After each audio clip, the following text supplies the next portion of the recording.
Hello, maayong gabi kanatong tanan. Salamat yung kayo sa Ginoo.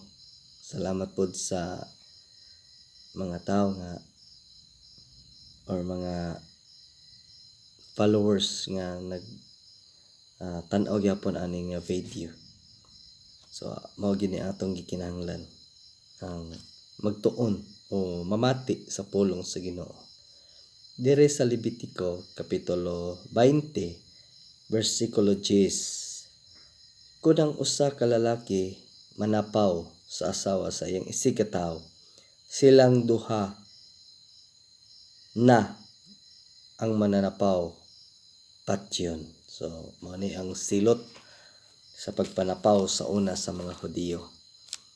Ingon diri nga ang pagpanapaw usa ka buhat sa pagluib sa magtiayon sa ilang sexual nga relasyon. Gidili kini sa balaod sa daang kasabutan ug kasal-anan batok sa asawa ubana o batok sa Dios. Kamatayon ang silot niini. Kamatayon ang silot. Sa bag-ong kasabutan, dili lamang ang buhat sa pagpanapaw ang giilang sala, kundili bisag ang naghunahuna lang niining buhata nakapanapaw na. Sama karon sa mitan-aw ka og babay nga 60. So sa pagtan-aw pa lang nimo nakasala na ka sa imong hunahuna ug sa imong tinan-awan. So usa na ka klase nga pagpanapaw. Ang pagpanapaw nga wala hinulsuli musangpot sa pagkabulag gikan sa gingharian sa Dios. Apan sama sa ubang sala, pasayloon sa Dios kining sala kung kini hinulsulan og isugid ngadto sa Dios.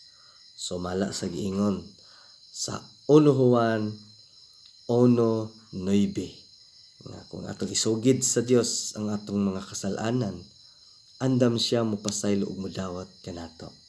Tungod kay ang Dios puno sa gugma ug sa iyang pagka mapasayloon.